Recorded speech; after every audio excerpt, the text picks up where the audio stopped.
One of the biggest commitments in program history. The Nebraska Cornhuskers and Matt Rhule have shocked the college football world, because I think that's what some people are going to look at this as, a shocker flip, as Matt Rhule in Nebraska, they flip the 5-star quarterback.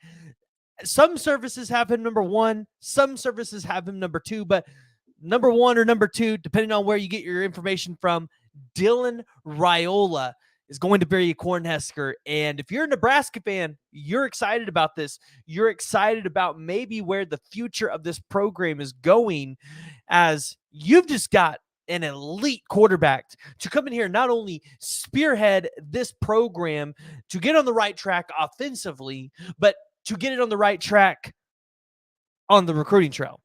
And we got to talk about it. But before we do that, guys, I need to hear from y'all. So make sure you're joining the comments, jumping in the discussion. And if you guys haven't, this is the PG show where we talk about all things college football.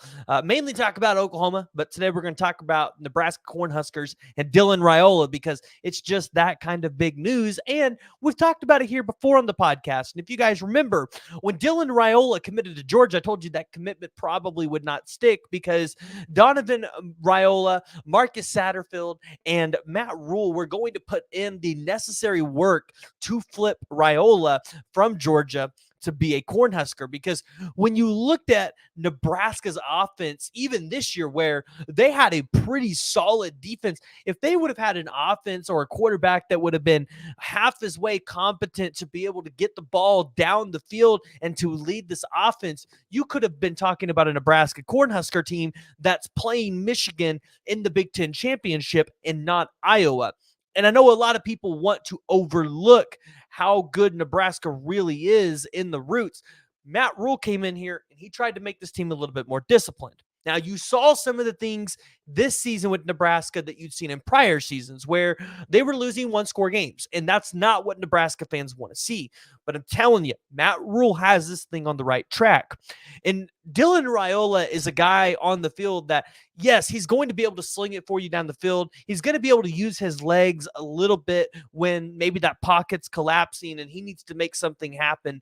But Dylan Raiola is going to be a leader, and with the kind of class that you guys were able to, I guess, recruit so far on the offensive side of the ball, he's going to have weapons. He's going to have people protecting him. Here's what I mean by this. You guys got Carter Nelson, the number 2 overall tight end in this class, the number 43 overall player at 6'4", 205 pounds, out of Ainsworth, Nebraska.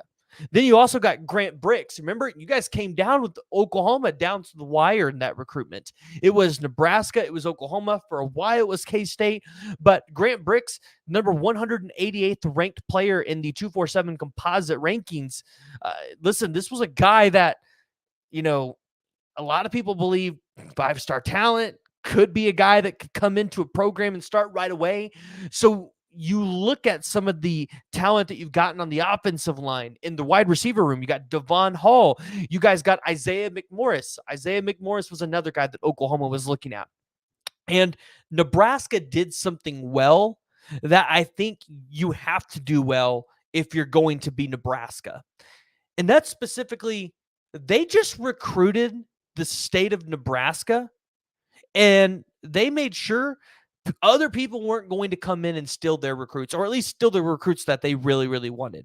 Here's what I mean by this. Nebraska landed 8 out of the top 10 hold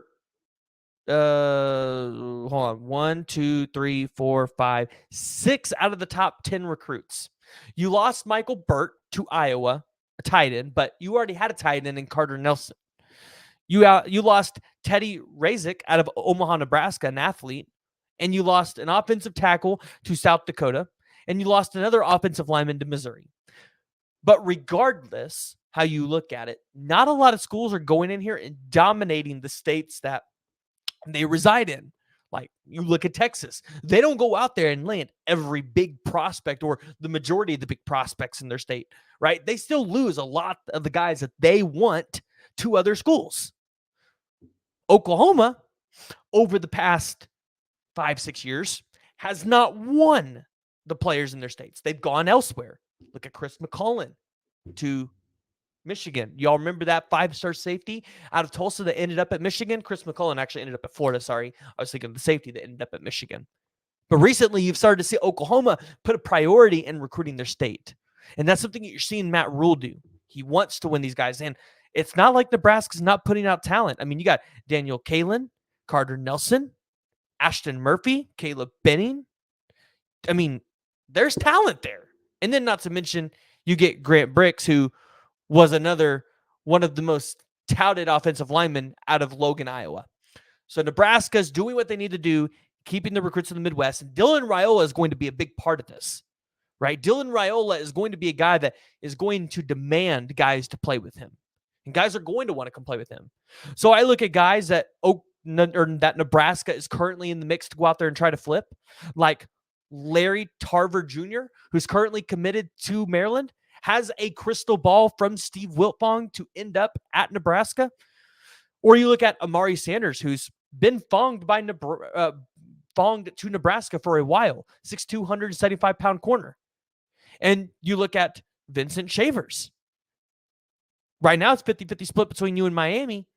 But you imagine Dylan Raiola, they're going to come in with a compelling pitch here to be able to try to get these recruits. And Matt Rhule is going to do what he does well. He's going to develop these 3- and 4-star kids. And maybe by the time they exit the program, he's developed 5-star kids.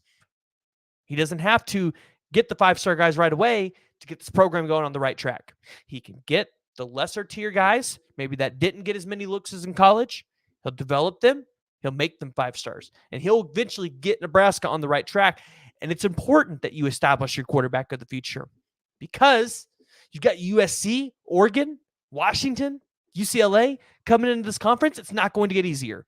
And if you're Nebraska, you don't want to be a bottom tier team in this conference like you have been over the past couple of years. So Dylan Raiola had taken 8 visits to Nebraska, and I don't think we can understate the importance of having Donovan Raiola on this team as a recruiter. Because at the end of the day, you got a family member here. It gives Nebraska a competitive advantage that they necessarily wouldn't have had in other years.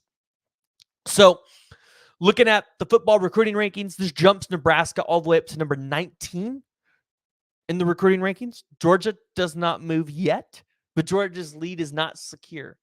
Dylan Raiola, let me tell you guys what you're getting. 250 passing attempts, 159 completions, 2,819 yards, 34 touchdowns to 1 interception, 42 rushing attempts. He had minus 35 yards, so he took the sacks. But Dylan Raiola is, it all seems like, going to be a Nebraska Cornhusker on early signing day. So Nebraska fans, I want to hear from y'all.